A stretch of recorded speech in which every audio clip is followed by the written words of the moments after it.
আসসালামু আলাইকুম, good afternoon. আশা করি সবাই ভালো আছেন এবং সুস্থ আছেন। সো আজকের এই ভিডিওতে স্টার্ট ইন হাঙ্গেরির আমি তিনটা মোস্ট ইম্পর্টেন্ট পার্ট নিয়ে কথা বলবো। সেটা হচ্ছে প্রথম, কারা কারা হাঙ্গেরিতে অ্যাপ্লাই করতে পারবেন। দ্বিতীয়ত হচ্ছে হাঙ্গেরিতে অ্যাপ্লাই করার ক্ষেত্রে আপনাদের কি কি ডকুমেন্টেশন লাগবে। নাম্বার থার্ড, আপনাদের কত টাকা বাজেট থাকলে আপনারা হাঙ্গেরিতে অ্যাপ্লাই করতে পারবেন। চলেন তাহলে স্টার্ট করি। বাংলাদেশ থেকে হচ্ছে হাঙ্গেরিতে আপনারা দুটো প্রোগ্রামে আসতে পারেন। একটা হচ্ছে ব্যাচেলার্স প্রোগ্রাম আর একটা হচ্ছে মাস্টার্স প্রোগ্রাম। সো ব্যাচেলার প্রোগ্রামের ক্ষেত্রে হচ্ছে আপনাদের এইচএসসি কমপ্লিট থাকতে হবে এবং জিপিএ যদি 3 পয়েন্ট বা তার বেশি থাকে মোটামুটি আপনারা সবগুলো ইউনিভার্সিটিতে অ্যাপ্লাই করতে পারেন হাঙ্গেরিতে।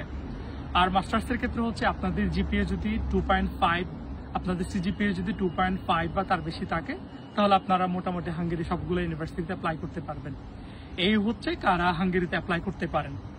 সেকেন্ড পার্ট সেটা হচ্ছে হাঙ্গেরিতে অ্যাপ্লিকেশন করার ক্ষেত্রে আপনাদের কি কি ডকুমেন্টেশনগুলো লাগতে পারে। প্রথমত হচ্ছে আপনাদের একটা পাসপোর্ট লাগবে।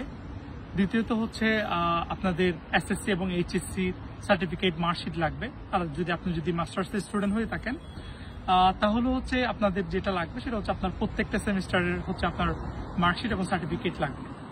আর সামটাইমস হচ্ছে ইউনিভার্সিটি আপনার একটা মোটিভেশন লেটার চাইতে পারে অথবা সিভি চাইতে পারে। এই হচ্ছে আপনার কি কি ডকুমেন্টেশন লাগবে হাঙ্গেরিতে অ্যাপ্লিকেশন করার ক্ষেত্রে।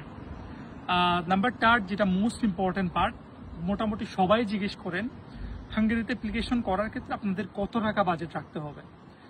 আপনারা হয়তো সবাই জানেন হাঙ্গেরি হচ্ছে অ্যাফোর্ডেবল টিউশন ফিসের জন্য মোটামুটি সারা ওয়ার্ল্ডে ফেমাস। সো আমি যদি এখানকার এভারেজ টিউশন ফিসের কথা বলি, প্রত্যেকটা ইউনিভার্সিটিতে 2500 থেকে 3000 ইউরো পর্যন্ত টিউশন ফিস হয়ে থাকে। কিছু কিছু ইউনিভার্সিটিতে হচ্ছে আপনাদের এক সেমিস্টারের টিউশন ফিস দিয়ে আসতে হয়, আবার কিছু কিছু ইউনিভার্সিটিতে হচ্ছে আপনাদের 2 সেমিস্টার টিউশন ফিস দিয়ে আসতে হয়।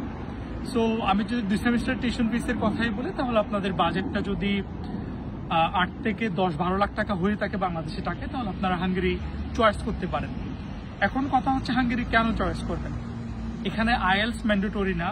বাংলাদেশ থেকে হচ্ছে আপনি প্রত্যেকটা প্রসেস ফার্স্ট টু লাস্ট পর্যন্ত কমপ্লিট করতে পারবেন। যেটা মোস্ট ইম্পর্টেন্ট থিং, যেটা আমাদের জন্য খুবই সুবিধা, সেটা হচ্ছে আপনি বাংলাদেশ থেকে হচ্ছে আপনি এম্বাসি ফেস করতে পারবেন।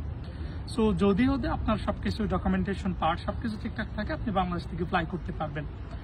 সো যারা যারা চিন্তা করতেছেন 2026 এর ফেব্রুয়ারি ইনটেক অ্যাপ্লাই করবেন, this is the high time.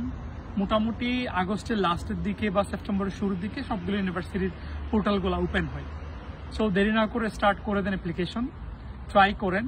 কোনো যদি হেল্প লাগে আমাদেরকে জানাবেন, ইনশাল্লাহ আমরা বেস্ট ট্রাই করবো আপনাদেরকে একটা গুড সলিউশন অথবা গাইডলাইন দেওয়ার জন্য। সবাই ভালো থাকেন, সুস্থ থাকেন। আল্লাহ হাফেজ, আসসালামু আলাইকুম।